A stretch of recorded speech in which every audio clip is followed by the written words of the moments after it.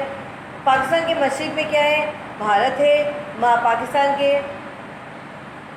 آپ کو میں اس طرح بتاتی ہوں، یہ دیکھیے پاکستان کی جو ریاست قائم کی گئی اس کے ہمارے پاس جو ہے، یعنی یہاں ہمارے پاس مشرق میں جو ہے کون ہے؟ بھارت ہے ہمارے پاس، جبکہ مغرب میں ہمارے پاس کون ہے؟ افغانستان ہے، افغانستان ہے۔ شمال میں ہمارے پاس چین ہے،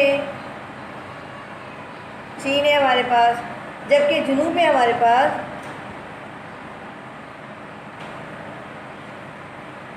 بحیرہ عرب ہے۔ یہ ہمارے پاس ہے، یعنی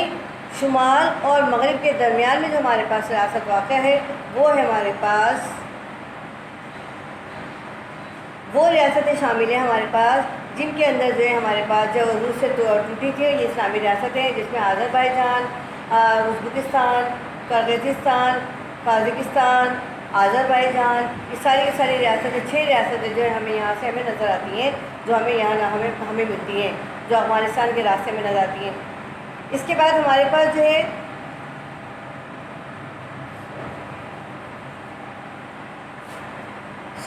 مغرب میں ہمارے پاس ایران آئے گا، ہمارے پاس مشرق میں بھارت ہے، مغرب میں ایران ہے، شمال میں چین ہے اور جو ہے جنوب میں بحیرہ عرب ہے۔ شمال اور مغرب کے درمیان میں افغانستان ہے۔ اس وقت غلطی ہو گئی تھی، اب کلیئر کر دیا آپ کو، افغانستان ہے، یعنی دونوں کے درمیان میں ریاستیں۔ اور پھر افغانستان کے آگے جو ہے ہمارے پاس دوسری ریاست ہمیں نظر آئیں گی، جس میں آذربائیجان، ترکمانستان، قرغیزستان، تاجکستان، یہ ساری ریاستیں ہمیں 6 نظر آئیں گی جو کہ اسلامی ریاستیں ہیں۔ یعنی پاکستان کے حوالے سے دیکھا جائے تو پاکستان ان تمام ریاستوں سے قریبی تعلقات قائم کرنے کی کوشش کرے گا۔ اس میں اسلامی ریاستیں بھی شامل ہو جاتی ہیں ہمارے پاس، جو ہمارے پاس آگے نکل آتی ہیں، یعنی بحیرہ عرب کے ذریعے ہمارے پاس آتی ہیں۔ اور اس کے بعد جو ہے ہمارے پاس یہ ریاستیں جو ہے یہ پڑوسی ممالک ہمارے، یعنی دوستانہ تعلقات ان سے قائم کیے جائیں گے، نہ بہت ضروری ہے کیونکہ ہماری سرحدیں ان ممالک سے ملی ہوئی ہیں۔ نمبر 6، حکومت پاکستان دنیا کے تمام مسلم ممالک کے ساتھ قریبی تعلقات اور دوستانہ تعلقات قائم کرے گی۔ جیسا بھی آپ کو بتایا تھا کہ پاکستان کے پڑوسی ممالک کون کون سے ہیں آپ کے پاس؟ بھارت ہے، ایران ہے، چائنا ہے اور پھر بحیرہ عرب ہے۔ اس کے ساتھ ساتھ ہمارے پاس افغانستان ہے جو شمال مغرب کے درمیان میں واقع ہے، اور افغانستان کے آگے جو ہم دیکھتے ہیں تو ہمارے پاس ہمیں 6 مسلم ریاستیں نظر آتی ہیں، جو کہ آذربائیجان ہے،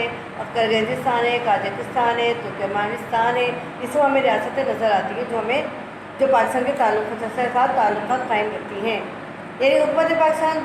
دنیا کے ساتھ اور خاص طور پر مسلم ممالک کے ساتھ، یعنی جس کے اندر ہمارے پاس سر فہرست جو آ جاتا ہے وہ سعودی عرب آ جاتا ہے، اس کے ساتھ مسلم ممالک کے ساتھ قریبی تعلقات قائم کرے گا اور دوستانہ تعلقات بھی قائم کرے گا بڑے ممالک کے ساتھ۔ نمبر 7، سربراہ مملکت ایک مسلمان ہوگا، یعنی ملک کا جو سربراہ ہوگا وہ مسلمان ہوگا، کسی اور مذہب سے تعلق رکھنے والا نہیں ہوگا۔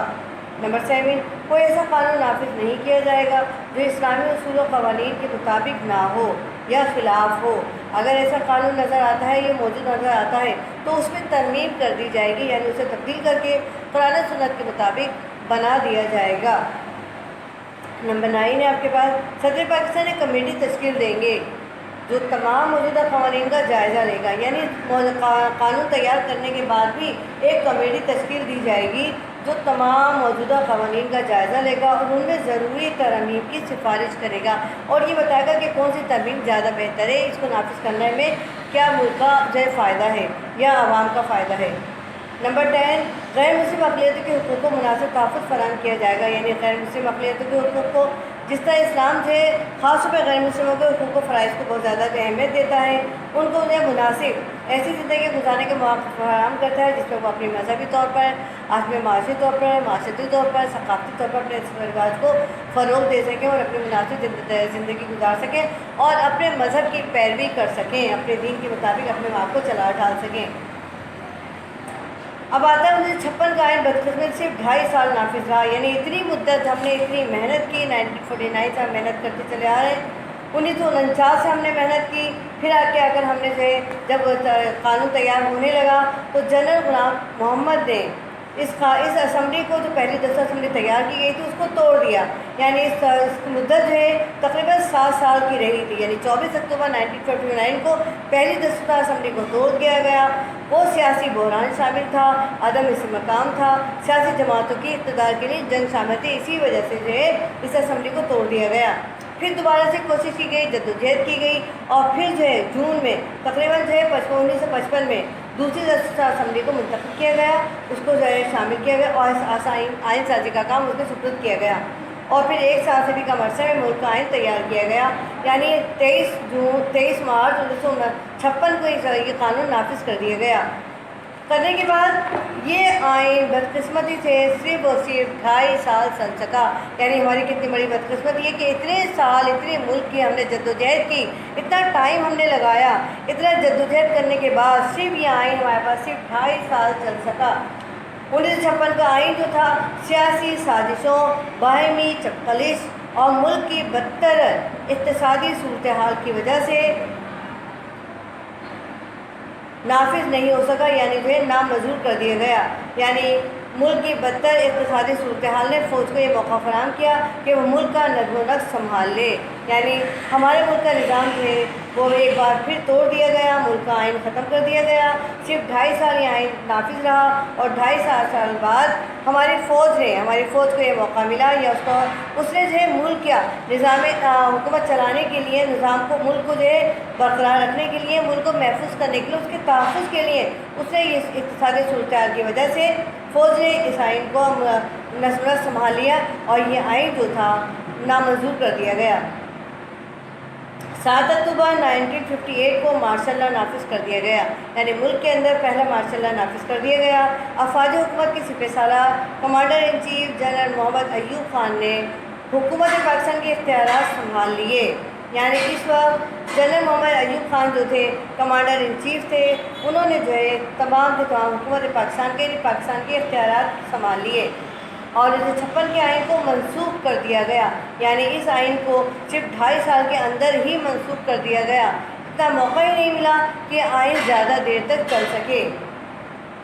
اور تمام وفاق اور صوبائی اسمبلیاں بھی توڑ دی گئی، یعنی ان اسمبلیوں کو بھی توڑ دیا گیا۔ اس طرح پاکستان پھر تقریباً 3 سال 8 ماہ تک بے دستور ملک رہا، یعنی بغیر دستور کے، بغیر آئین کے ملک چلتا رہا،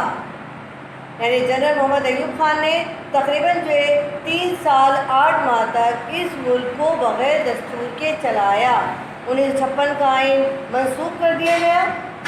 اور بدقسمتی سے ہم پھر آئین سے محروم ہو گئے، اور پھر بغیر دستور کے ہمارا ملک چلتا رہا، اس کے اختیارات چلتے رہے، ملک کا نظام حکومت چلتا رہا۔ اب تک یہ آئین آپ کو سمجھ میں آ گیا ہوگا۔ پہلا جو ہماری جو 1949 کی جو اسمبلی توڑی وہ جنرل غلام محمد خان نے توڑی، اس کے بعد جب پہلا آئین جب تیار ہو گیا 56 کا، تو اس کو جو توڑنے کا سبب بنا، یعنی اقتصادی صورتحال اتنے خراب ہو گئے تھے، ملک کی سیاسی حالات اتنے زیادہ خراب ہو گئے تھے کہ ملک کا جو نظام حکومت جو ہے فوج کے ہاتھ میں چلا گیا۔ ملک میں 7 اکتوبر 1958 کو مارشل لا نافذ کر دیا گیا، اور اس وقت فوج کے جو کمانڈر تھے، سپہ سالار تھے، کمانڈر ان چیف جنرل محمد ایوب خان تھے، انہوں نے اس وقت حکومت پاکستان کے سارے اختیارات سنبھال لیے اور 1956 کے آئین کو منسوخ کر دیا، اور پھر دوبارہ سے ہمارا ملک بغیر آئین کے، بغیر دستور کے چلتا رہا، یعنی ایک بار پھر ہم بغیر آئین کے ہو گئے اور بغیر آئین کے ملک چلتا رہا۔ سب سے پہلے جو ہمارا ملک چلا تھا وہ 1956 کے ایکٹ کے تحت، یعنی گورنمنٹ انڈین ایکٹ کے تحت چل رہا تھا۔ اس کے بعد عبوری حکومت کے طور پر ہم نے اس آئین کو قبول کیا لے لیا تھا، پھر 56 میں ہمارا آئین تیار ہو گیا اور اس کو نافذ کر دیا گیا 12 مارچ کو، لیکن بدقسمتی سے صرف 2.5 سال نافذ رہا اور پھر اس کو منسوخ کر دیا گیا، یعنی آئین ختم کر دیا گیا۔ منسوخ کرنے کے بعد ہمارا ملک پھر دوبارہ بغیر آئین کے 3 سال 8 ماہ تک چلتا رہا۔ اب تک آپ کو اس چیپٹر سے یہ آئین آپ کو سمجھ میں آ گیا ہوگا۔ ہمارے ملک کا پہلا آئین قرارداد مقاصد اور آئین کی ضرورت کیوں پیش آتی ہے، کیا ضرورت ہے ہمیں آئین ہم کیوں بناتے ہیں، اس آئین کی ہمیں ضرورت کیوں پیش آتی ہے، آئین کیوں ضروری ہے ایک ملک کے ملک کو چلانے کے لیے، اس کو سمجھیے۔